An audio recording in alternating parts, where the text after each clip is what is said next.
नमस्कार, मैं हूं दीपाली राणा। आप देख रहे हैं कमोडिटी कॉल और कमोडिटी बाजार के एक्शन पर तो नजर रहेंगे ही, लेकिन बात करेंगे सबसे पहले राइस की। दरअसल बांग्लादेश ने अक्टूबर 2023 के बाद फिर से चावल एक्सपोर्ट को मंजूरी दे दी है। वहीं बाजार का कहना है कि वो पाकिस्तान से भी नजदीकियां बढ़ा रहा है। इस कदम को कैसे देखती है इंडस्ट्री?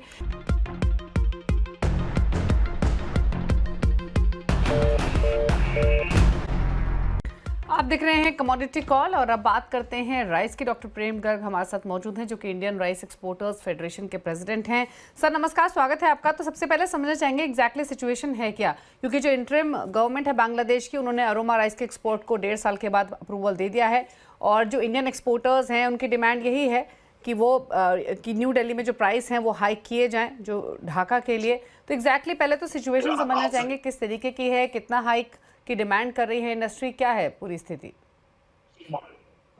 नमस्कार। आप देखिए कि भारत जो है दुनिया का सबसे बड़ा चावल का निर्यातक देश है और इसके अंदर हमेशा से भारत ने बांग्लादेश की मदद ही की है। हमेशा उनके क्राइसिस के अंदर कभी भी उनके यहाँ राइस की डिमांड की आई है, उनके शॉर्टेज हुई है, सिर्फ उनकी पूरी भरपाई हिंदुस्तान से ही होती है, क्योंकि हिंदुस्तान से लास्ट ईयर भी और इस साल भी लगभग 1.5 मिलियन टन हम लोगों ने एक्सपोर्ट किया है, जिसके अंदर लगभग 10,50,000 टन टेंडर के द्वारा जो गवर्नमेंट ने G2G खरीदा और 22 शिपमेंट गई चिटगोंग पोर्ट्स के लिए, मोगला पोर्ट के लिए। बाकी लगभग 5 लाख टन बाई रोड गया है, जिसके लिए वहाँ बांग्लादेश गवर्नमेंट ने स्पेशल कोटा इशू किए थे और वो जो स्पेशल कोटा थे 15 अप्रैल को वो खत्म हो गए।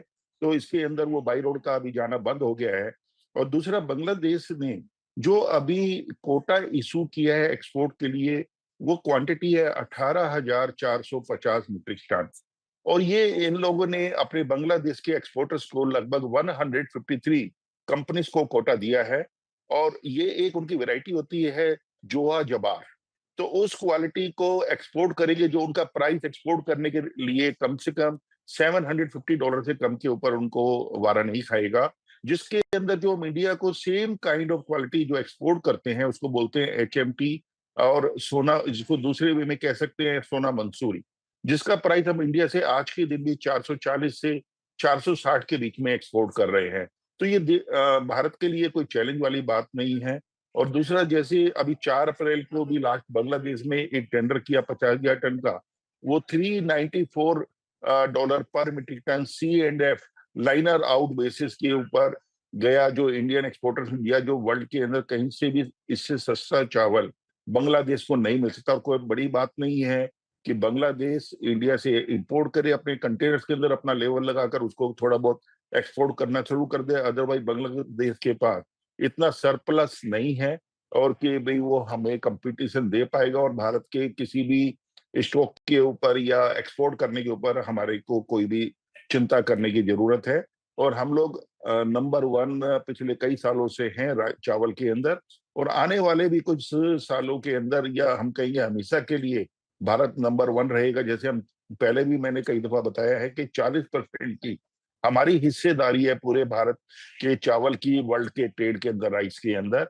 जो हमें लगता है कि अभी जैसे गवर्नमेंट की पॉलिसियां बहुत फेवरेबल है राइस ट्रेड को लेकर, और एपीडा काफी मदद करता है इसके अंदर, जो इसकी मेन बॉडी है राइस के लिए, और समय समय पर नए नए उसके अंदर पोजीशनिंग की जा रही है कि इसको कैसे बढ़ावा दिया जाए। तो आने वाले साल में हम समझते हैं 40% से इसको बढ़ाकर हम 55% तक अपने राइस एक्सपोर्ट को ले जा सकते हैं, जिसको बीट करना किसी भी कंट्री के लिए मुश्किल होगा। और हमारे राइस के लिए किसी तरह के लिए भी किसानों के लिए खासकर, या राइस के एक्सपोर्टर्स के लिए किसी तरह भी कोई खतरा नहीं है। टाइम बिंग के लिए कुछ दबाव बना रहेगा, क्योंकि अफ्रीका के अंदर अभी काफी मात्रा में, काफी डेस्टिनेशन के ऊपर जो हमारे सबसे मेन इंपोर्टर्स हैं, काफी क्वांटिटी पहुंच गई है। उसकी वजह से प्राइसेस के ऊपर थोड़ा दबाव पर, ये डिमांड फिर दोबारा से आएगी और हम लोग फिर अच्छी क्वांटिटी में करेंगे।